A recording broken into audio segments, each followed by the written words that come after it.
Block 1. Blood and Shadows. The night shift at Mercy General always smelled the same.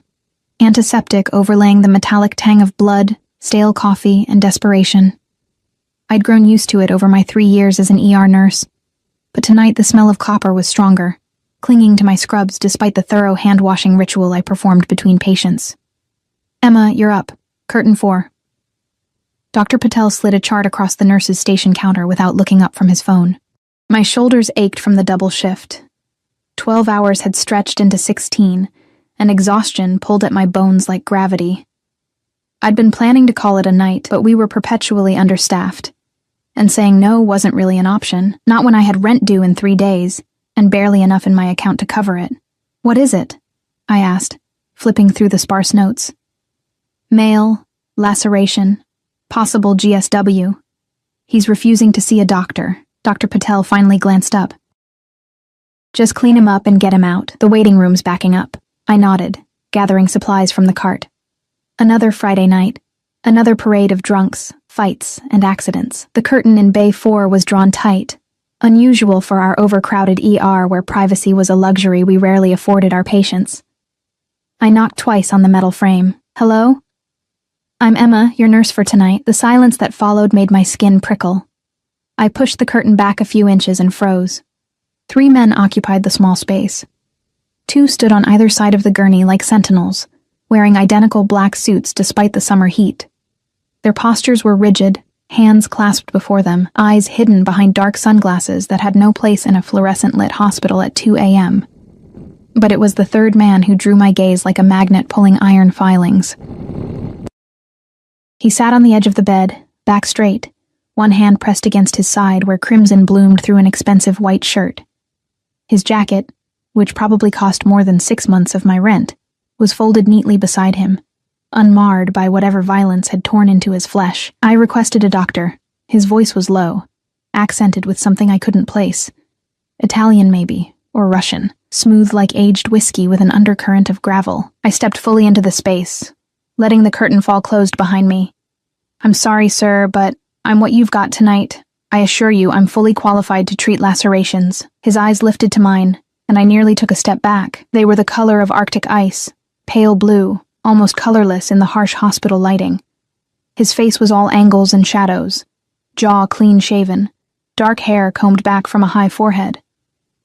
Handsome in the way predators are handsome, beautiful in their danger. Leave us, he said, and for a confused moment, I thought he was speaking to me. The 2 men in suits exchanged glances before one spoke. Sir, we should... Now. A single word, but it carried the weight of absolute authority.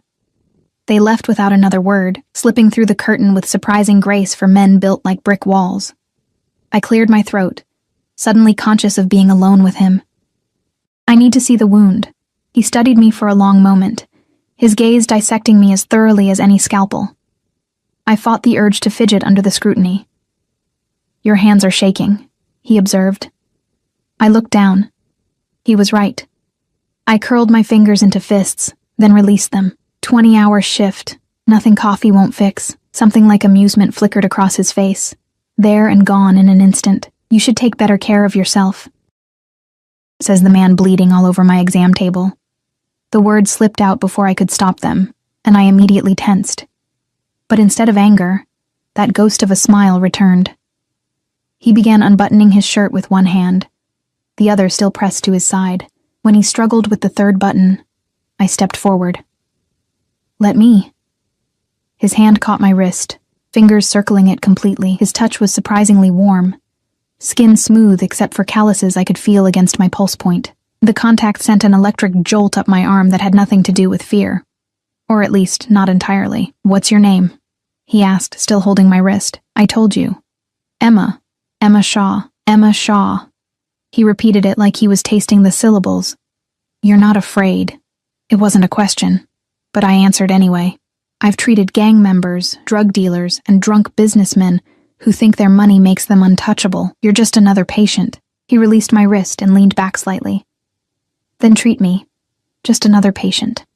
I finished unbuttoning his shirt, carefully peeling back the fabric where blood had begun to dry and stick to his skin. The wound was a clean slice about 4 inches long running along his ribs. Deep, but not deep enough to need surgery. Next to it was an older injury, a bullet wound, puckered and pink with healing. "This needs stitches," I said, reaching for the antiseptic. "And antibiotics. What happened? Does it matter?" I soaked a gauze pad in saline. "It helps me determine the risk of infection. Knife wounds and broken glass carry different bacteria." "Knife," he said after a pause. "A very clean knife." I nodded, working methodically to clean the area. His torso was lean and muscled, olive skin marked with scars, some surgical, others definitely not. This man was no stranger to violence. "This will sting," I warned before applying the antiseptic. He didn't flinch, didn't even blink. His breathing remained steady, his eyes fixed on my face rather than my hands. I could feel the weight of his gaze as I prepared the local anesthetic.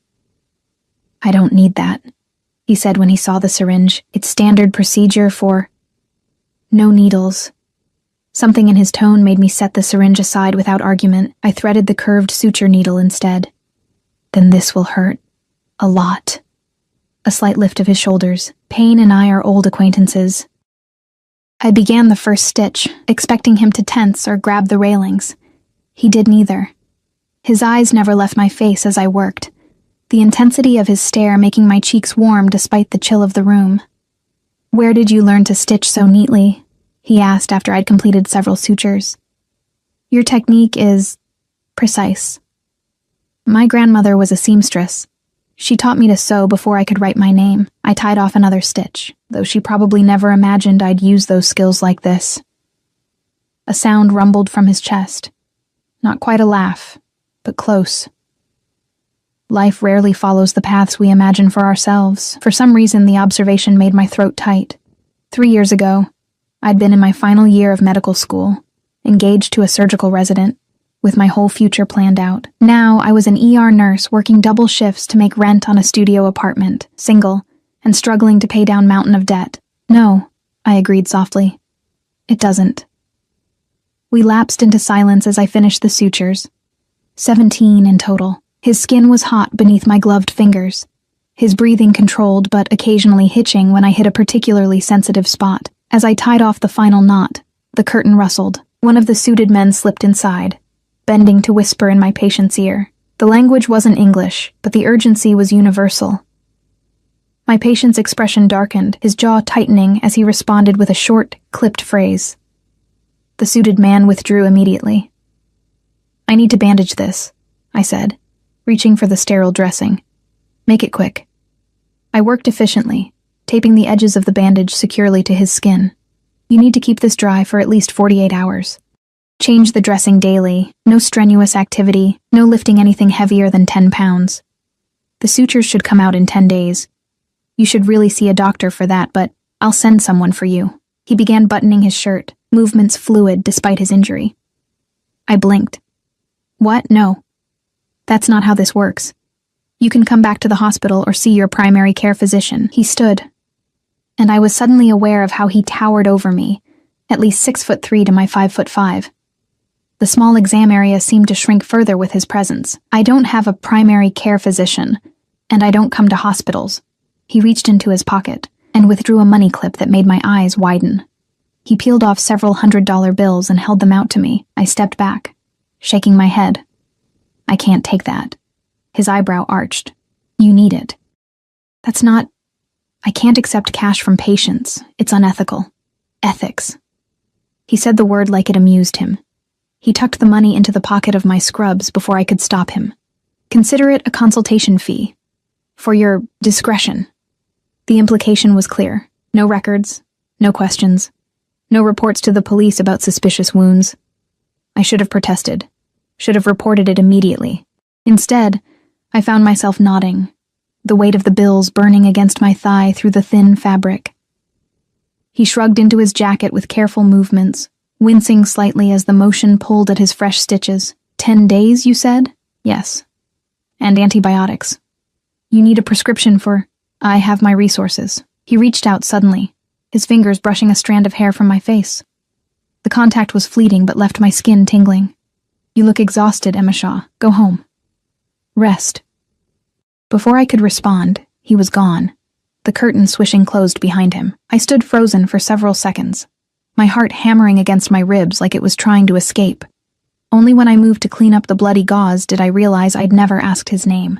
I finished my shift in a daze, the encounter feeling increasingly surreal as the night progressed. By the time I clocked out at 6 a.m., I'd almost convinced myself I'd imagined the intensity in those pale eyes, the electricity of his touch. The morning air was cool against my face as I exited through the staff entrance, the sky just beginning to lighten at the edges. My apartment was 15 blocks away. Normally I'd take the bus, but the morning was clear, and the walk would help clear my head. I was 2 blocks from home when I noticed the black SUV. It crawled along the street parallel to my path, windows tinted so dark they reflected the rising sun like mirrors. I quickened my pace, adrenaline cutting through my exhaustion. The vehicle accelerated slightly, keeping pace. My apartment building came into view. A shabby 5-story walk-up that had seen better days decades ago. As I approached the front steps, the SUV finally pulled ahead, stopping at the curb half a block up. No one got out. I fumbled with my keys, hands shaking as I unlocked the security door that hadn't been secure since the 90s. Inside, I took the stairs 2 at a time, not trusting the ancient elevator. My studio was on the 4th floor, and by the time I reached my door, my lungs were burning. I locked the door behind me, sliding the chain into place for good measure. Through my single window, I could still see the black SUV parked below. As I watched, a second identical vehicle pulled up behind it. Sleep evaded me despite my exhaustion. I lay on my lumpy futon, staring at the ceiling, replaying the encounter with the mysterious patient. The money from my pocket, $2,500 in $100 bills, sat on my rickety coffee table, untouched. It was more than enough to cover rent with plenty left over, but something about it felt dangerous. Like accepting it would tie me to something I didn't understand. When I finally drifted off, I dreamed of ice-blue eyes and hands stained with blood that wasn't entirely his own. The pounding on my door jerked me awake. Sunlight streamed through my window. I'd slept through most of the day. The digital clock on my microwave read 4:37 p.m. The pounding came again, more insistent. Miss Shaw? Emma Shaw? A man's voice, deep and unfamiliar. I approached the door cautiously, peering through the peephole. Another suit-clad man, different from the ones at the hospital, stood in the hallway. My heart lodged in my throat. Who are you? I called through the door. Mr. Russo sent me. He requires your assistance. Russo. At least I had a name now. I don't know any Mr. Russo. A pause. You treated him last night. The wound on his side. I pressed my forehead against the door, closing my eyes briefly. Tell Mr. Russo to go to the hospital if he's experiencing complications. He's sent a car for you. You'll be compensated generously for your time. I'm not going anywhere with someone I don't know to see a man I barely met. Another pause, longer this time. I heard the rustle of fabric, then the distinctive sound of a cell phone being dialed. The man spoke quietly, his words muffled. A moment later, Mr. Russo would like to speak with you. Before I could protest, something was slipped under my door. A phone. Sleek, black, expensive. With trembling fingers, I picked it up and held it to my ear. Hello? Emma Shaw. That voice, low, accented, unmistakable. I find myself in need of your services again. Mr. Russo, I'm a hospital nurse. I don't make house calls, yet here we are. There was pain in his voice, carefully controlled, but present. The wound has become infected. I require antibiotics and possibly new sutures. Go to the hospital. We both know that's not an option for me. I glanced at the money on my coffee table. Why me? You must know other medical professionals. A pause, filled only with the sound of his breathing. I trust your hands, Emma Shaw. They're steady, even when you're afraid. Something about the way he said it made my skin flush hot, then cold.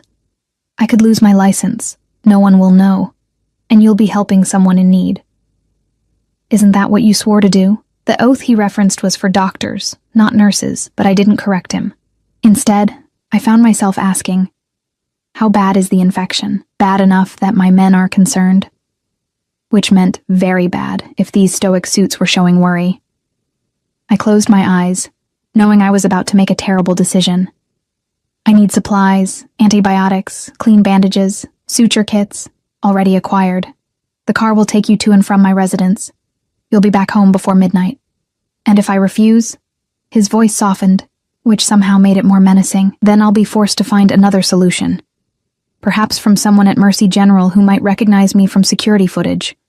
Dr. Patel, was it?" The threat was clear. If I refused, he'd find someone else, and ensure they faced consequences for helping him. "Fine," I heard myself say. "Give me 15 minutes to get ready." "5," he countered. "My man will wait." The line went dead. I stood frozen for a moment, the phone clutched in my hand, wondering what I'd just agreed to. I threw on clean jeans and a sweater, pulled my tangled blonde hair into a messy bun, and grabbed my medical bag, a habit from my med school days I'd never abandoned. The suit waited patiently in the hallway, not speaking as he escorted me down the stairs and out to yet another black SUV. The moment I slid into the back seat, someone placed a blindfold over my eyes. "What the hell?" I jerked back, hands flying up to rip it away. Strong fingers encircled my wrists.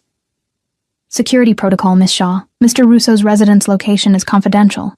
This wasn't part of the deal." My voice sounded high and thin to my own ears.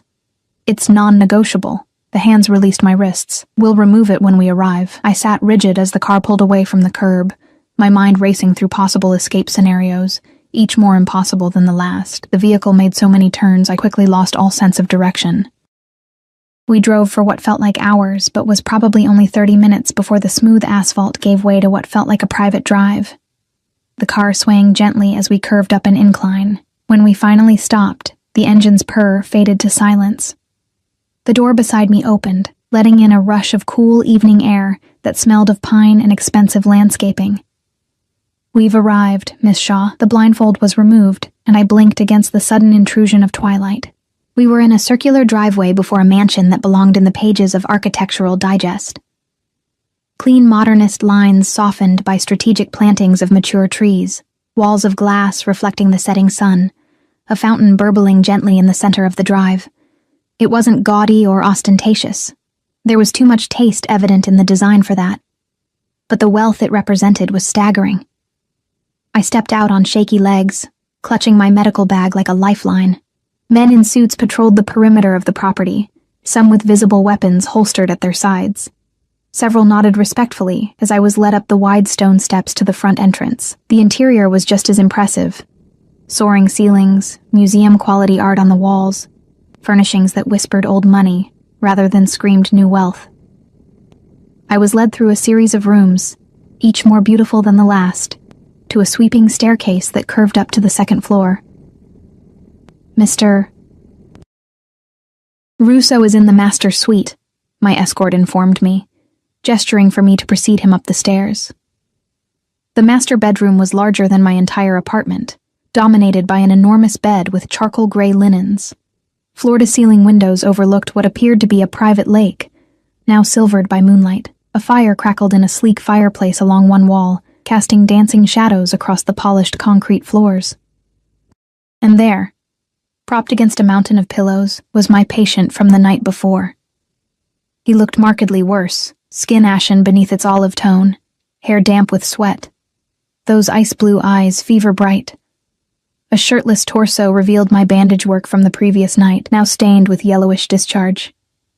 Two men stood at attention near the bed, while a third, older, with silver at his temples, bent over Russo, speaking rapidly in that same foreign language. When they noticed my presence, the older man straightened, giving me an appraising look. "You're the nurse?" His accent was thicker than Russo's, his tone skeptical as he took in my disheveled appearance. Before I could answer, Russo spoke. "Leave us." His voice was weaker than before, but no less commanding. "All of you." The older man frowned. "Salvatore, I don't think—" "Out." A single word, brooking no argument. They filed from the room reluctantly, the older man throwing a warning glance my way as he passed. The heavy door closed behind them with a soft click that somehow carried the weight of a slammed portal. I approached the bed cautiously, setting my bag on the nightstand. "You should be in a hospital." Russo's lips quirked in a ghost of a smile. "We've established that's not an option. Your wound is severely infected. You might need IV antibiotics, possibly surgical debridement." Then it's fortunate you have experience with both. I stared at him. How do you know about my medical background? He gestured weakly toward a manila folder on the bedside table. Emma Catherine Shaw, 28 years old, former medical student at Johns Hopkins, dropped out in your final year following the death of your fiancé. Moved to New York, completed nursing program at Columbia, currently paying off $137,000 in student debt. Mother deceased, father unknown. Grandmother in assisted living in Baltimore with advancing dementia. You sent her $400 every month despite barely making rent. Ice flooded my veins. You investigated me. I investigate everyone who comes into my life, however briefly. I should have been terrified, and part of me was, but anger flared hotter. You had no right. Rights. He echoed my word from the previous night, still with that same hint of amusement despite his obvious pain. Such an interesting concept. I yanked on latex gloves with more force than necessary. I need to examine the wound. He gestured permission, watching as I carefully peeled back the soiled bandage. The sight beneath made me inhale sharply. The neat sutures I'd placed were now surrounded by angry red flesh, the incision oozing pus and serosanguineous fluid. Heat radiated from the area. This is bad, I said, probing gently around the edges. He flinched, the first real reaction to pain I'd seen from him. What happened? Did you get the wound wet? Exert yourself? A slight shrug. Business required my attention. Business required. I broke off, incredulous. You're running a fever of at least 102. The infection is spreading. Whatever business you attended to nearly killed you. Dying is an occupational hazard in my line of work. He closed his eyes briefly, and I noticed the fine lines of pain etched around his mouth. I dug through my bag, pulling out alcohol swabs, sterile gauze, and a suture removal kit. I need to remove these stitches, clean out the infection, and start you on antibiotics immediately. Do you have any allergies to medications? No. Good, this is going to hurt. A lot. His eyes opened, fixing on mine with surprising lucidity given his condition. You take a certain pleasure in telling me that, don't you? I didn't dignify that with a response, instead focusing on gathering supplies from the medical kit his men had apparently procured. It was impressively comprehensive. Hospital-grade antibiotics, suture kits, IV supplies, even a portable heart monitor. Your men are thorough, I commented, preparing a syringe of local anesthetic. They value my life above their own. The casual way he said it sent a chill down my spine. I uncapped the syringe. I'm going to numb the area this time. No arguments. He didn't protest as I administered the anesthetic around the wound. While waiting for it to take effect, I opened an IV kit and searched for a vein in his arm. His skin was hot and dry. Signs of dehydration on top of the infection. When did you last drink water? I asked, slipping the catheter into a vein on my first try. This morning. I hung a bag of saline on a nearby floor lamp, jury-rigging it into an IV stand. You're severely dehydrated. Between that and the infection, you're headed for septic shock if we don't get ahead of this. For the first time, uncertainty flickered across his face. How serious is it? I met his gaze directly. Serious enough that, if you were anyone else, I'd be calling an ambulance right now. He absorbed this information with a slight nod. Then I'm fortunate to have you here instead. I turned away, busying myself with preparing the antibiotics for the IV. The anesthetic should be working now. I'm going to remove the infected sutures and clean out the wound. Then I'll start broad-spectrum antibiotics and fluids. For the next hour, I worked methodically, removing each suture and debriding the infected tissue. Russo remained stoically silent throughout, though beads of sweat formed on his brow, and his jaw clenched with each touch to the tender flesh. I cleaned the wound thoroughly with antiseptic solution, packed it with antibiotic-infused gauze, and dressed it with fresh bandages. I'm not going to close it again yet, I explained as I taped the edges of the dressing. We need to let it drain and make sure the infection is under control first. I'll leave the supplies for your men to change the dressing, but I should come back tomorrow to check it. He caught my wrist as I withdrew my hands, his grip surprisingly strong despite his weakened state. You'll stay. My pulse jumped beneath his fingers. What? No. I have a shift tomorrow night. Call in sick. I can't just... You can, and you will. His thumb moved slightly against my skin, tracing the veins at my wrist. "I need you here, Emma." The way he said my name, soft, almost intimate, made something flutter in my stomach that had no business being there. I pulled my hand free. "You need a doctor. A real hospital. What I need is someone I can trust." His gaze held mine, intensity burning through the fever. "You've seen my home, my security, my weakness. You're already involved deeper than you know." A chill ran through me at his words. "Are you threatening me?" "I'm stating facts." He shifted slightly, wincing. "There's a guest room prepared for you. My men will bring anything you require." I wanted to refuse, to demand they take me home immediately. But the medical professional in me couldn't ignore the severity of his condition. He needed monitoring overnight at the very least, and beneath that rational concern lurked something darker, more primitive. A fascination with this dangerous man that I couldn't quite extinguish. "One night," I conceded. "And I'm checking your vitals every 2 hours." Something that might have been relief flickered across his face. "Acceptable." I administered IV antibiotics and a mild sedative, then settled into a chair beside the bed to monitor his response. As the medication took effect, his eyelids grew heavy, but he fought against sleep, watching me with that unsettling intensity. "Why did you help me?" he asked, voice thick with approaching unconsciousness. "You could have refused, called the police." I considered the question seriously. The Hippocratic oath. First, do no harm. And refusing to help isn't the same as doing harm. It is to me. I adjusted the IV drip. "Besides, you didn't give me much choice." His lips curved slightly. "There's always a choice, Emma Shaw. You're simply living with the consequences of yours." Before I could respond, his eyes drifted closed, his breathing evening out as the sedative pulled him under. I sat watching the rise and fall of his chest, wondering what exactly I'd gotten myself into. A soft knock at the door preceded the entrance of the older man who'd been with Russo when I arrived. He glanced at the sleeping figure on the bed, then at me. "How is he?" His tone was gruff but couldn't quite hide his concern. "Stable for now. The infection is severe, but the antibiotics should help. He needs rest and constant monitoring." The man nodded, studying me with narrowed eyes. "You're not what I expected." "And what did you expect?" "Someone harder." Salvatore doesn't usually allow strangers close to him, especially women. He moved further into the room, lowering his voice. "Do you know who he is? What he does?" I wrapped my arms around myself. "I can guess. No," he said flatly. "You can't."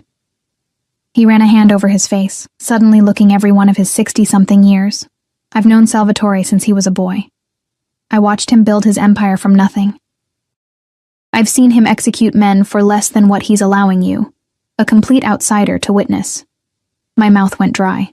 "Why are you telling me this?" He studied me for a long moment. "Because you need to understand the waters you're swimming in, girl. One wrong move, and you'll drown." I didn't ask to be involved in whatever this is. Yet, here you are. He glanced at Russo's sleeping form. In the heart of the lion's den. Before I could respond, he turned to leave. At the door, he paused. "My name is Marco. If you need anything, tell the men outside. They have instructions to accommodate you." His eyes met mine, grave and assessing. "Don't try to leave on your own. The security system doesn't distinguish between intruders coming in and those trying to go out." The door closed behind him with a soft click that sounded like a jail cell locking. I sank back into the chair, exhaustion washing over me in waves. The enormity of my situation was beginning to sink in. I wasn't just treating a wounded criminal. I was essentially a prisoner in his home, surrounded by his men, complicit in concealing his injuries from authorities. Every ethical boundary I'd ever been taught to respect had been trampled in the space of 24 hours. And the most terrifying part was how easily I'd allowed it to happen. I must have dozed off because I jerked awake sometime later to find Russo watching me, eyes glittering in the dim light. The room was dark, except for a single lamp burning low on the nightstand. Outside the windows, the sky was velvet black, stars scattered like diamonds across its expanse. "You're supposed to be sleeping," I said, my voice rough with fatigue. "So are you." He gestured weakly to the bed. This mattress is large enough for both of us without either knowing the other is there. Heat rushed to my face. I'm fine here. A ghost of a smile touched his lips. You're a terrible liar, Emma Shaw. I straightened in the chair, checking my watch. It's time for your next dose of antibiotics anyway. As I prepared the medication, I could feel his eyes tracking my every movement. His gaze had a physical weight to it, like a touch against my skin. You have questions, he observed. I connected the antibiotic to his IV line. None that I want answered. Ignorance won't protect you, neither will knowledge. I finished administering the medication and checked his temperature with a digital thermometer. 101.2. Better, but still concerning. He caught my hand as I withdrew. Ask. I stared down at his fingers encircling mine, strong despite his illness, the nails perfectly manicured, a heavy gold signet ring on his little finger, dangerous hands. I should pull away, but something held me still. Who are you? The question emerged as barely more than a whisper. His thumb traced small circles on my palm, sending unwelcome shivers up my arm. You know who I am. I know your name is Salvatore Russo. I know you're wealthy. I know you have men who follow your every command. I pulled my hand free. I know you're dangerous. Yes. No denial, no qualification. Just simple confirmation of what we both knew. Why me? There must be doctors on your payroll. His eyes never left mine. There are. But they lack your particular qualities, which are integrity, compassion. His gaze drifted over my face. Beauty, I flushed, turning away to busy myself with checking his bandage. Don't what? Don't try to... whatever this is. I'm your nurse, not your entertainment while you're bedridden. A soft chuckle, ending in a wince as the movement pulled at his wound. You're refreshingly direct, Emma Shaw. Most people are too afraid to speak to me as you do. They probably have better survival instincts than I do. This time his laugh was fuller, despite the pain it clearly caused him. Perhaps. Or perhaps they simply have more to lose. The words struck a chord. What did I have to lose? A cramped apartment. A job that barely covered my bills. A life that had been slowly shrinking since the day James died and took all my carefully laid plans with him. As if reading my thoughts, Russo said softly, "Tell me about your fiancé." I stiffened. That's none of your business. I've made it my business. No apology in his tone. James Harrington, 29, fourth-year surgical resident, killed in a convenience store robbery 3 years ago. Wrong place, wrong time. Anger flared hot and sudden. Stop it. You were there, witnessed the whole thing, tried to save him despite a gunshot wound to your own shoulder. His eyes flicked to my left shoulder, where the scar was hidden beneath my sweater. The police never caught the shooter. Tears burned behind my eyes. Why are you doing this? Because I want to understand you, he shifted, pushing himself up straighter against the pillows. You walked away from everything, your career, your future, after his death. Why? Because none of it mattered anymore. The words escaped before I could stop them. Raw and honest, in a way I hadn't allowed myself to be with anyone since the funeral. Because I couldn't save him. Because every time I closed my eyes, I saw his blood on my hands. Russo was silent for a long moment. When he finally spoke, his voice was different, softer, almost gentle. Yet here you are, saving me. Our eyes met in the dim light, and something passed between us, a current of understanding that made my breath catch. For one suspended moment, he wasn't a dangerous criminal, and I wasn't his reluctant caretaker. We were just two people who recognized something in each other. Something broken. Something surviving. The moment shattered when a sharp knock came at the door. One of Russo's men entered without waiting for permission, his expression urgent. He crossed to the bed, bending to whisper in Russo's ear. I couldn't hear the words, but I saw the change in Russo's face. A hardening, a coldness seeping into those pale eyes. He responded in that same foreign language, his tone clipped and precise. The man nodded once and left as abruptly as he'd appeared. Problem? I asked, trying to sound casual. Russo's gaze returned to me, but the softness was gone, replaced by something calculating. Nothing that concerns you, but I could see it in the set of his jaw, the tension in his shoulders. Whatever news he'd received had disturbed him deeply. You should rest, I said, suddenly desperate to escape the intensity of his scrutiny. The antibiotics work better when the body is relaxed. He settled back against the pillows, eyes still fixed on my face. "Will you stay?" There was something vulnerable in the question that caught me off guard. I nodded before I could overthink it. "I'll be right here." As he drifted back to sleep, I curled up in the oversized chair, watching the steady rise and fall of his chest. Outside the windows, I could see men moving across the grounds, their forms dark shadows against the moonlit landscape. More than before. Many more. Something was happening. Something that had Salvatore Russo calling in reinforcements, even as he lay fighting infection in his bed. And somehow, I knew with bone-deep certainty, it had something to do with me. I woke to sunlight streaming through the windows and the disorienting sensation of unfamiliar surroundings. For a moment, I couldn't remember where I was. The chair beneath me was leather and butter soft, not the threadbare fabric of my apartment furniture. The ceiling above was coffered with dark wood, not water-stained plaster. Then it all came rushing back. Salvatore Russo, the infection. The mansion surrounded by armed men.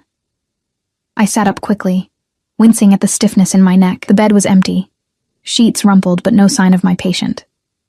The IV stand remained, the bag nearly empty, but the line had been disconnected. "Mr. Russo?" I called, voice scratchy with sleep. No answer. I rose, stretching out kinks from my uncomfortable night's sleep, and moved to the adjoining bathroom. The door was ajar, but the room beyond was empty, a palatial marble shrine to luxury with a shower large enough for 5 people and a soaking tub that looked like it had been carved from a single block of stone. Returning to the bedroom, I noticed a folded piece of paper on the nightstand with my name written on it in a strong, slanting hand. "Emma, business required my attention. Help yourself to anything you need. Marco will see to your comfort. Do not leave the grounds." SR business required his attention? The man was running a fever of 101 and fighting a serious infection. What kind of business was so urgent it couldn't wait until he wasn't at risk of sepsis? I gathered my medical bag, intending to find someone who could tell me where my patient had disappeared to when the bedroom door opened. A young woman entered, carrying a tray laden with food. She was perhaps a few years younger than me, with dark hair pulled back in a severe bun and eyes that assessed me quickly. "Good morning, Miss Shaw. I've brought you breakfast." Her English was perfect, but held the same faint accent as Russo's. She set the tray on a small table near the windows.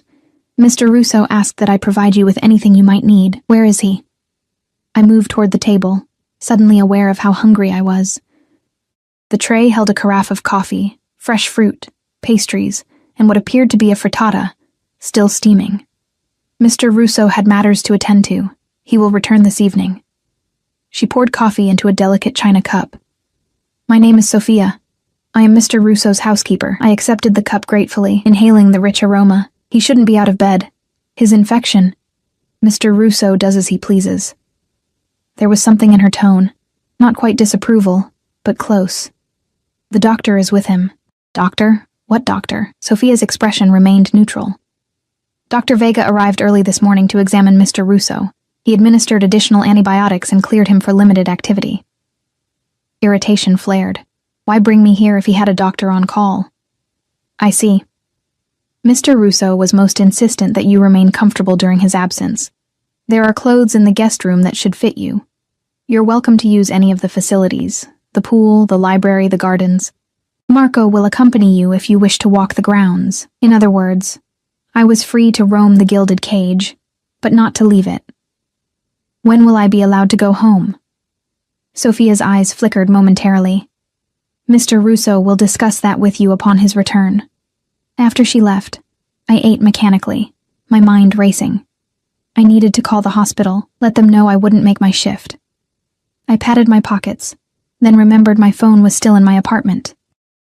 Russo's men had provided the burner phone yesterday, but I'd left it in the car. Finishing my coffee, I decided to explore. If nothing else, it would give me a better understanding of whose home I was essentially imprisoned in. The guest room Sophia had mentioned was across the hall, a space almost as large as the master suite, decorated in soft creams and blues. The closet contained an assortment of women's clothing in approximately my size, all with designer labels, many still bearing tags. I selected jeans and a simple sweater, then took a long shower in the ensuite bathroom, letting the hot water ease the tension from my muscles. Dressed and feeling marginally more human, I ventured into the hallway. The house was eerily quiet, though I occasionally glimpsed staff moving efficiently through distant rooms. I wandered through a series of elegantly appointed spaces, a formal dining room that could seat 20, a library with floor-to-ceiling bookshelves, a conservatory filled with exotic plants. In each room, priceless art adorned the walls. I recognized some of the names: Monet, Picasso, Rothko, but others were unfamiliar, though clearly valuable. It was like walking through a private museum curated with impeccable taste.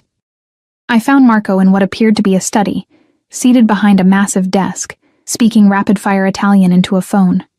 He looked up when I entered, his expression unreadable as he ended his call. "Miss Shaw, I trust you slept well?" "As well as one can in a chair." I moved further into the room, taking in the rich leather furnishings and another wall of books. "Where's Mr. Russo?" Marco's face gave nothing away. "Attending to business." "What kind of business requires a man with a severe infection to leave his sickbed?" "The kind that cannot wait." He gestured to a chair opposite the desk. "Please sit." I remained standing. "I need to call the hospital. Tell them I won't be in tonight. Already taken care of. Your supervisor believes you have contracted influenza and will be out for at least 3 days."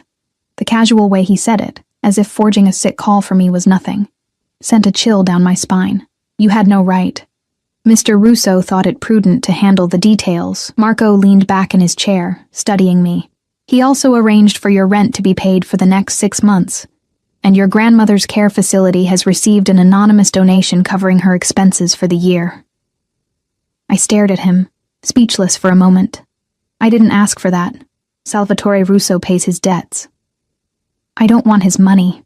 A ghost of a smile touched Marco's lips. "Few refuse Salvatore's generosity. Fewer still get the opportunity to do so twice." The implication was clear. The money wasn't really payment, it was insurance. A way to keep me quiet, to make me complicit. I changed tactics. "How long do you intend to keep me here?" "That depends on Salvatore." Marco's expression softened slightly. "He values your medical expertise and your discretion." I didn't exactly have a choice in the matter. "We always have choices, Miss Shaw. You could have refused to treat him, called the police. You didn't." The echo of Russo's words from the night before made my skin prickle. "So, I'm a prisoner because I helped him?" "Not a prisoner. A guest." Marco rose from his chair. "Would you like to see the grounds? The gardens are quite beautiful, even in autumn." I recognized the deflection but decided to accept it. Perhaps outside I'd have a better chance of understanding my situation, or finding a way out of it. The estate was even more impressive in daylight. Manicured lawns stretched in all directions, giving way to woodlands at the property's edge. The lake I'd glimpsed from Russo's window was larger than I'd realized, its surface glittering in the morning sun. A boathouse nestled on the far shore, and I could see a dock extending into the water. But what struck me most was the security. Men patrolled the perimeter in pairs, all wearing earpieces. Cameras were discreetly mounted at strategic points, their lenses swiveling to track movement. The wrought iron fence surrounding the property had to be at least 10 feet high, with what looked suspiciously like electrified wiring along the top. "How many men does Mr. Russo employ?" I asked as Marco led me along a stone path through a formal rose garden. "That changes depending on circumstances." Marco's tone was carefully neutral. "Currently, there are more than usual." I noticed. "Why?" Marco glanced at me, considering. "There was an incident. A rival organization attempted to breach our security last night." My steps faltered. "Here? At the house?" "No. At another location. But Salvatore takes no chances when it comes to his home. Or his captives, I thought, but didn't say." We continued walking, Marco pointing out features of the grounds with the pride of someone who had helped build something remarkable. Despite my situation, I found myself admiring the beauty of the place. The thoughtful landscaping, the way the house seemed to rise organically from its surroundings. "How long have you worked for Mr. Russo?" I asked as we paused beside a small Japanese-inspired garden complete with a bubbling stream and miniature bridge. "Since he was a boy." Marco's expression softened with something like paternal affection. "His father and I were associates. When Antonio was killed, I took Salvatore under my protection." "Killed."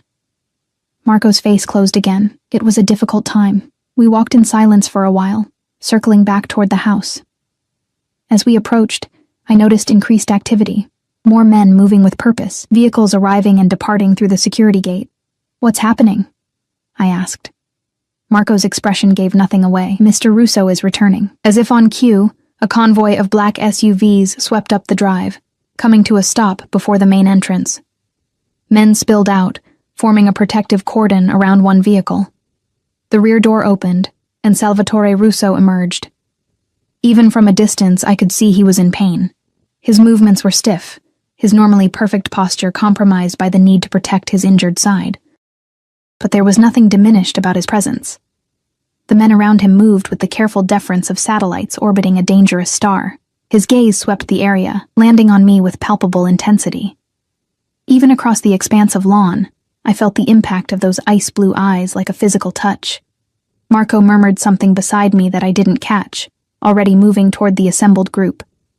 I followed more slowly, my medical training warring with my sense of self-preservation. Russo clearly needed to be back in bed, but approaching him in front of his men felt dangerous in ways I couldn't articulate.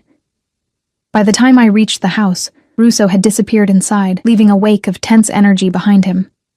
Marco intercepted me at the door. "Mr. Russo will see you in his study in 1 hour.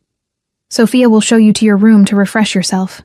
I wanted to protest, to insist on examining him immediately, but something in Marco's expression stopped me. This wasn't a normal patient-nurse dynamic. These weren't normal circumstances. I needed to tread carefully. Sophia was waiting in the foyer, her expression as unreadable as ever. She led me back to the guest room without speaking, closing the door softly behind her as she left. I paced the room, anxiety building with each passing minute. Something had happened, something beyond a rival organization, attempting to breach security. The tension in the house was palpable, like the air before a thunderstorm. When Sophia returned to escort me to Russo's study, I had worked myself into a state of nervous determination. Whatever game was being played, I needed answers. The study was different from Marco's workspace. Darker, more intimate, with leather-bound books lining the walls and a massive fireplace dominating one end of the room. Russo sat behind a desk that looked like it had been carved from a single piece of ancient wood, his pale eyes tracking my entrance with predatory focus. He looked worse than he had that morning, the fever flush high on his cheekbones, lines of pain bracketing his mouth, but he was impeccably dressed in a charcoal suit, his dark hair combed back from his forehead, his posture betraying none of the discomfort I knew he must be feeling. "Emma." My name in his accented voice sent an unwelcome shiver down my spine. "I trust Marco showed you the grounds." He did. I moved closer to the desk, medical assessment automatic. "You should be in bed. The infection is being managed." He gestured to a chair across from him. "Please, sit." I remained standing. "I'd like to examine your wound." A faint smile touched his lips. "So dedicated to your patient." "Very well." He began unbuttoning his jacket. I circled the desk, medical bag in hand. He shrugged out of his jacket with careful movements, then loosened his tie and unbuttoned his shirt. The bandage beneath was pristine, recently changed, but when I peeled it back, I could see the wound was still angry and inflamed. "The antibiotics are working, but slowly," I said, probing gently at the edges of the incision. "You've been exerting yourself too much." "Unavoidable." I replaced the bandage with a fresh one from my bag. "Nothing is unavoidable. You're risking sepsis. Some risks are worth taking." His eyes never left my face as I worked. "There have been developments that required my personal attention." I stepped back, returning to the other side of the desk. "When can I go home?" Russo studied me for a long moment, his expression unreadable. "That's complicated." "It's really not. You have a doctor now, this Dr. Vega. You don't need me anymore. Dr. Vega is useful but limited in his availability and his discretion." Russo leaned back in his chair, wincing slightly. "You, on the other hand, have proven both skilled and discreet. Not by choice. Nevertheless." He steepled his fingers. "There's also the matter of your safety." That pulled me up short. My safety. The men who attempted to breach our security last night were looking for something specific. His gaze was steady on mine. Someone specific. A chill ran down my spine. Me? Why would anyone be looking for me? Because you treated me at Mercy General. Because you left with my men. Because certain interested parties have realized you might be valuable. The implication hit me like a physical blow. You're saying I'm in danger because I helped you. I'm saying the circumstances have become more complex than either of us anticipated. Anger flared, hot and sudden. This is insane. I'm a nurse. I treated a patient. That's all. In your world, perhaps. Russo's voice remained calm, reasonable. But you've stepped into my world now, Emma. And in my world, connections to me come with certain complications. So what? I'm supposed to stay here indefinitely? Become your personal nurse? Your prisoner? My guest? His correction was soft but firm. Until the situation is resolved. And when will that be? Soon. He rose from his chair with careful movements, circling the desk to stand before me. Even in his weakened state, his presence was overwhelming, tall, powerful, radiating a controlled danger that made my pulse quicken. I've put measures in place. The men looking for you will be dealt with. I took an involuntary step back. Dealt with? You don't want the details. His eyes held mine, intense and unwavering. Know only that I protect what's mine. I'm not yours. The words came out sharper than I intended. Something flickered in his gaze. Amusement, maybe, or appreciation. You saved my life, Emma Shaw. In my world, that creates a bond, a debt. One I intend to repay by ensuring your safety. Before I could respond, a sharp knock came at the door. Marco entered without waiting for permission, his expression grave. They've found it, he said in English, presumably for my benefit. The tracking device was in her medical bag. Russo's face hardened to granite.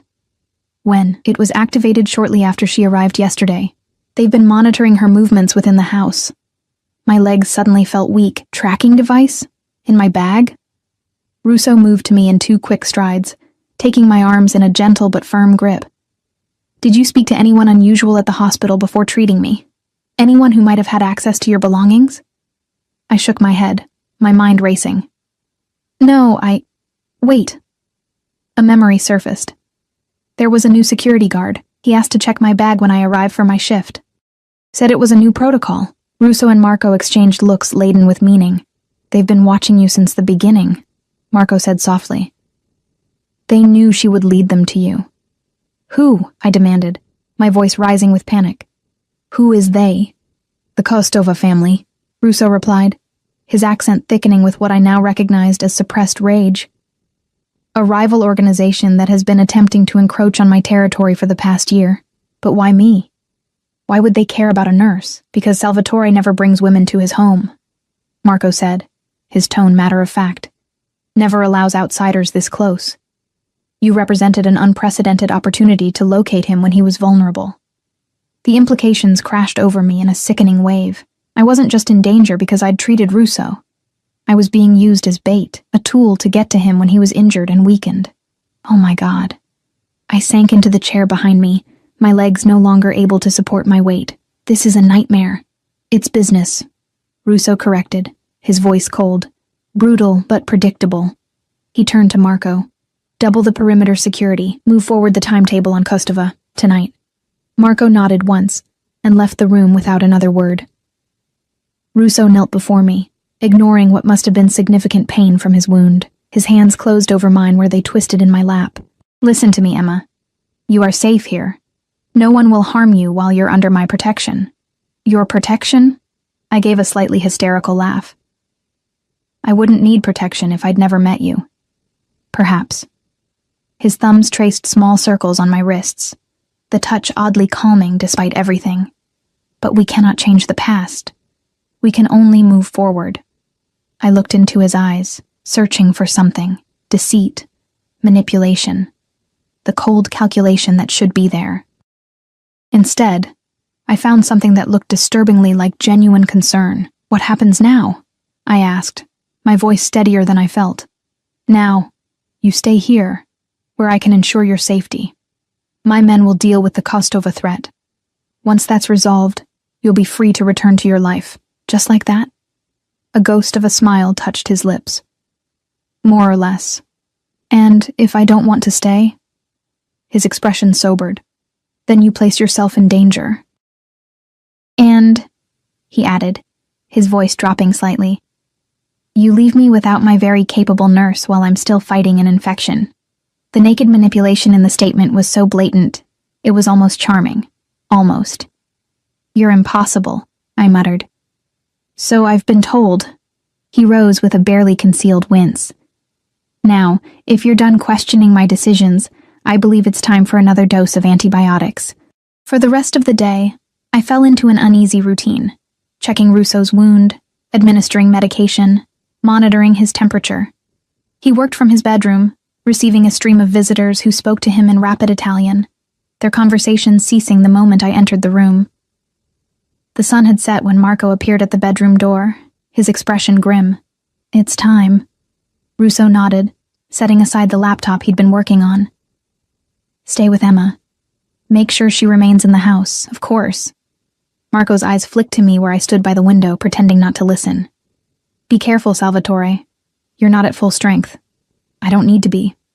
Russo's voice held a deadly calm that sent chills down my spine. I just need to be present. After he left, I turned to Marco. What's happening? Nothing that concerns you, but his gaze kept straying to the window, out toward the darkness beyond the property. It concerns me if it involves people who are apparently using me to get to Mr. Russo. Marco was silent for a long moment. Salvatore is meeting with Victor Kostova, offering terms. Terms? A ceasefire, territory agreements, compensation for past disputes. The clinical phrasing didn't fool me. You mean he's threatening them? Marco's lips curved in a humorless smile. In our world, negotiations and threats are often the same thing. I moved to the window, peering out into the darkness. Floodlights illuminated the grounds, revealing more men than I'd seen earlier, all armed, all stationed with tactical precision around the property. How many men does Mr. Russo have? I asked quietly. Here? Tonight? Marco came to stand beside me. Over 200. The number staggered me. 200 armed men, all answering to Salvatore Russo. All prepared to protect him, and by extension me. And the Kostovas? Victor will come with a similar show of force. It's expected, a sign of respect. I wrapped my arms around myself, suddenly cold despite the warmth of the room. What happens if the negotiations fail? Marco's gaze was steady on mine. Pray that they don't. Hours passed in tense silence. Marco received periodic updates via his phone, but shared nothing with me. I paced the bedroom, anxiety building with each passing minute. The scene outside remained unchanged. Armed men patrolling, floodlights sweeping the grounds, the distant gleam of the lake reflecting the moon. It was nearly midnight when the door opened and Russo entered. He looked exhausted, the lines around his mouth deeper than before. But there was a satisfied gleam in his pale eyes. It's done, he said to Marco, loosening his tie with one hand. Kostova accepted our terms. Relief washed over Marco's features. All of them? All of them. Russo's gaze found mine, including the provision regarding Miss Shaw. My heart skipped a beat. What provision? Your safety. Your return to your normal life, your continued anonymity. There was something he wasn't saying, something in the careful way he chose his words. And in return, a slight smile curved his lips. You concern yourself with matters that don't require your attention. If it involves me, it absolutely requires my attention. Marco made a sound that might have been a hastily suppressed laugh. Russo shot him a look, then turned back to me. Victor Kostova has agreed to withdraw his interest in you. In return, I've granted certain concessions regarding shipping routes that were under dispute. The clinical phrasing couldn't disguise what he was really saying. He'd sacrificed business interests to ensure my safety. The knowledge should have been reassuring. Instead, it left me with a hollow feeling in the pit of my stomach. So I can go home? Russo's expression grew guarded. Soon. After we ensure Kostova honors his part of the agreement. How long is soon? A day. Perhaps 2. He moved to the bed, lowering himself onto it with careful movements that betrayed his exhaustion and pain. Your wound needs checking. The abrupt change of subject wasn't lost on me, but I let it slide, my medical training taking over as I approached him. Marco slipped from the room, leaving us alone. I helped Russo remove his jacket and shirt. noting the fresh beads of sweat on his brow. Whether from pain or the exertion of the night's activities, I couldn't tell. The bandage beneath was still clean, which was a good sign, but when I removed it, I could see the wound was still angry and inflamed. "You've been pushing yourself too hard," I said, cleaning the area with antiseptic. "The infection isn't responding to the antibiotics as quickly as it should. I've had worse." I glanced up at his face, finding his eyes fixed on mine with that now familiar intensity. "That doesn't make it any less serious." His hand came up to brush a strand of hair from my face, the touch lingering longer than necessary. "Your concern is touching." I pulled back, applying a fresh bandage with perhaps more force than needed. "It's professional, not personal."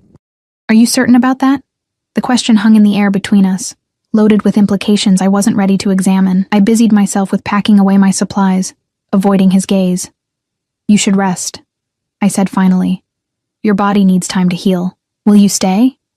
The question echoed the one from the night before, but this time it carried a different weight. I looked up, finding his expression more open, more vulnerable than I'd seen it yet. "I'll check on you through the night," I hedged.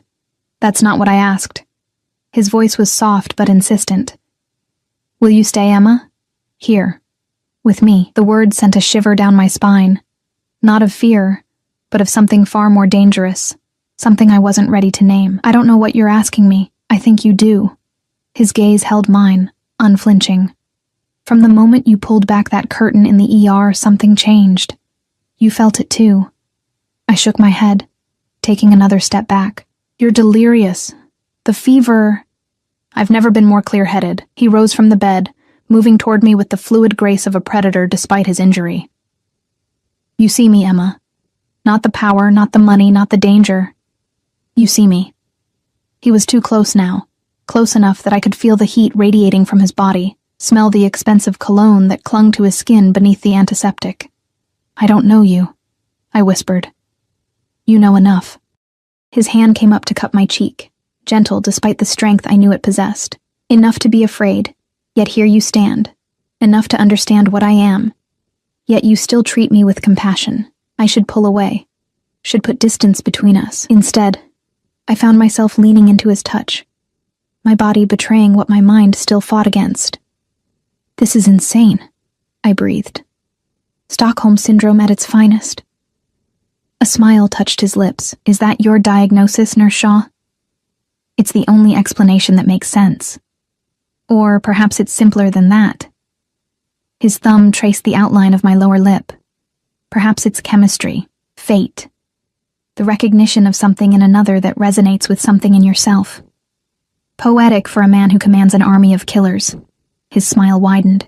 "We contain multitudes, you and I." Before I could respond, he closed the distance between us, his lips capturing mine in a kiss that was surprisingly gentle for all the power it contained. I should have pushed him away, should have slapped him, should have run. Instead, my hands came up to grip the front of his undershirt, pulling him closer, as something inside me surrendered to the inevitable. The kiss deepened, his arms encircling me, drawing me against the hard planes of his body. I could feel the heat of his skin through the thin fabric separating us, the steady beat of his heart against my palm. In that moment, he wasn't Salvatore Russo, feared Mafia boss with an army at his command. He was simply a man, wounded and healing, holding me like I was something precious. When we finally broke apart, both breathing heavily, I saw something in his eyes I hadn't expected. Vulnerability, laid bare for me to see. It transformed his face, softening the harsh lines, revealing the man beneath the power. "Stay," he whispered against my lips. "Stay with me tonight. And God help me." I did. Dawn broke in strips of amber and rose through the floor-to-ceiling windows, painting patterns across the rumpled sheets. I lay awake, watching the play of light across Salvatore's sleeping form, the strong line of his jaw, the dark sweep of his lashes against his cheeks, the curve of his shoulder where it disappeared beneath the charcoal silk. He looked younger in sleep, the lines of tension and authority smoothed away, more like the man he might have been in another life, one without blood and power and enemies waiting in the shadows. My fingers hovered above his skin, not quite touching. What had I done? In the harsh light of morning, the events of the night before seemed like a fever dream, his lips on mine, his hands learning the geography of my body, my own surprising hunger for a man I should, by all rights, fear. I slipped from the bed carefully, gathering my scattered clothing, and retreated to the bathroom. The woman in the mirror was a stranger. Flushed cheeks, lips slightly swollen, a small mark blooming at the juncture of neck and shoulder where his mouth had been. I pressed my fingers to it, the slight ache a confirmation that last night had been real. When I emerged, dressed and with my hair tamed into some semblance of order, Salvatore was awake, propped against the pillows, watching me with those ice-blue eyes that seemed to see too much. "You're thinking too loudly," he said, voice rough with sleep. "Someone should be." I moved to the window, putting distance between us. "Last night was a mistake, was it?" He shifted, wincing slightly as the movement pulled at his wound. "It didn't feel like a mistake." I turned to face him. "I'm your nurse. You're my patient. Beyond that, you're—" I gestured vaguely, encompassing the mansion, the armed men, the world he commanded. "I'm what?" A slight smile played at the corners of his mouth. "A criminal? A monster? Is that what you're trying to say? Aren't you?" The smile faded. "I am many things, Emma. Some of them would indeed frighten you. But last night I was just a man, and you were just a woman. It's not that simple. It could be." He sat up fully, the sheet pooling around his waist. "For us." The conviction in his voice sent a shiver down my spine, not of fear but of something more dangerous. Hope. Possibility. I crushed it ruthlessly. "There is no us, Salvatore. There's a nurse who treated a patient, a woman who was brought to a house against her will. A night that shouldn't have happened." His expression hardened almost imperceptibly. "Is that what you believe? That you had no choice? Didn't I? You sent armed men to my apartment. You threatened my job, my life. I protected you." The words were soft, but carried the weight of absolute conviction. "From the moment you treated me at that hospital, you were in danger. Not from me. From those who would use you to get to me. A danger I wouldn't have been in if I'd never met you." I wrapped my arms around myself. "Last night doesn't change that." Salvatore was silent for a long moment, studying me with an intensity that made my skin prickle. Finally, he threw back the covers and rose from the bed, unself-conscious in his nakedness. I averted my eyes as he pulled on a pair of pants, though the memory of his body against mine the night before made the gesture almost laughable. "Come with me," he said, shrugging into a robe. "There's something you need to see." Curiosity warred with caution. "What?" "Answers." He extended his hand to me, to questions you haven't even thought to ask yet. Against my better judgment, I placed my hand in his. His fingers closed around mine, warm and strong. As he led me from the bedroom, we moved through the quiet house, dawn light filtering through windows, casting long shadows across marble floors. The few staff members we encountered averted their eyes, melting away like ghosts. I wondered what they thought, seeing their employer leading a rumpled woman through the halls in the early morning light. Then again, perhaps it wasn't an uncommon sight. The thought stung more than it should have. Salvatore led me to a part of the house I hadn't seen before, a wing that seemed older than the rest, with darker woods and more traditional furnishings. He stopped before a heavy wooden door, ornately carved with what looked like a family crest. "My father's study," he said, producing a key from his robe pocket. "I've kept it exactly as it was the day he died." The door swung open on silent hinges, revealing a room that felt like stepping back in time. Heavy velvet drapes framed windows overlooking the lake. Leather-bound books lined the walls. A massive desk dominated the center of the room, its surface bare except for a single framed photograph and an antique letter opener shaped like a dagger. Salvatore moved to the desk, picking up the photograph and studying it for a moment before handing it to me. It showed a younger version of himself, perhaps 16 or 17, standing beside an older man with the same striking blue eyes. Between them stood a woman, beautiful in a fragile way, her hand resting on young Salvatore's shoulder. "My parents," he said simply. 3 months before they were killed. I looked up sharply. "Both of them?" He nodded, moving to the window, his back to me. "My father was Antonio Russo.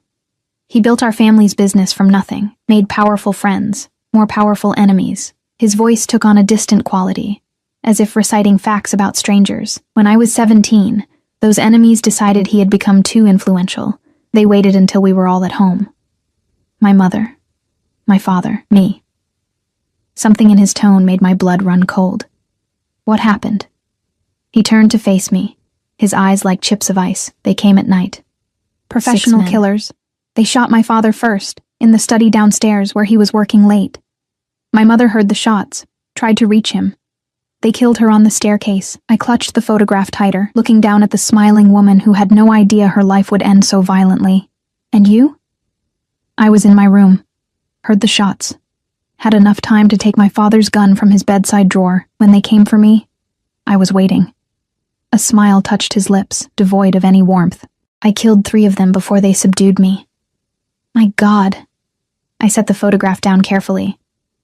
How did you survive? Marco. He arrived with our men just as they were dragging me from the house. Salvatore moved to a cabinet, withdrawing a crystal decanter and 2 glasses. They intended to make an example of me.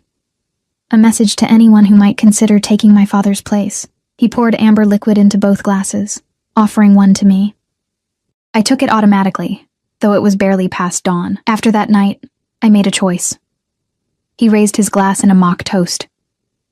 I would become not just my father's son, but his revenge. I would build an empire so powerful, so untouchable, that no one would ever dare come for me or mine again. I took a small sip, the whiskey burning a path down my throat. And did you? Get revenge? Eventually. It took 3 years to track down everyone responsible, the men who ordered it, the men who planned it, the men who survived that night. His expression was matter of fact, but I could see the shadow of the 17-year-old boy in his eyes. I made sure they suffered before they died. I should have been horrified, should have been repulsed by the casual way he spoke of torture and murder. Instead, I found myself asking, did it help? The revenge? Something flickered in his gaze, surprise perhaps at the question. No, it didn't bring them back. But it established a truth that has protected me ever since. No one touches what belongs to Salvatore Russo without paying a price too high to contemplate. The implication hung in the air between us. No one touches what belongs to Salvatore Russo, including me.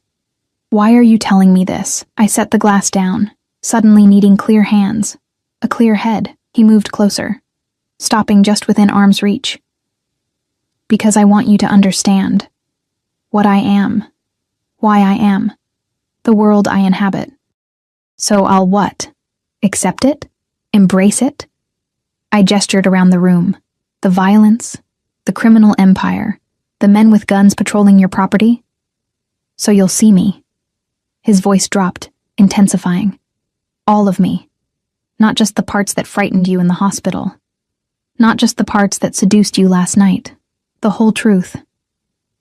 And if I can't accept that truth? His expression softened, a vulnerability I hadn't expected bleeding through the hardened exterior. Then you walk away. Today. Return to your life as if none of this happened. I stared at him, searching for the trap, the manipulation. Just like that? Just like that. He set his own glass down, closing the distance between us. His hands came up to frame my face, gentle despite the strength I knew they possessed. But before you decide, know this. Last night wasn't a mistake. It wasn't Stockholm Syndrome. It wasn't manipulation or coercion. It was real. Perhaps the most real thing I've experienced since the night my parents died. His words struck something deep inside me, a chord of recognition I couldn't deny. I had felt it too, the connection between us that defied logic or reason, the sense that in his arms I had found something I'd been searching for since James died, not a replacement, but a resonance, a recognition of shared wounds. I need time, I whispered. To think. He nodded, his thumbs tracing the curve of my cheekbones. Time you shall have. He pressed a kiss to my forehead, lingering for a moment before releasing me. Marco will take you home whenever you're ready. I left him standing in his father's study, surrounded by ghosts of a past that had forged him into the man he had become. As I walked back through the house, I felt the weight of a decision I never could have imagined making just days ago.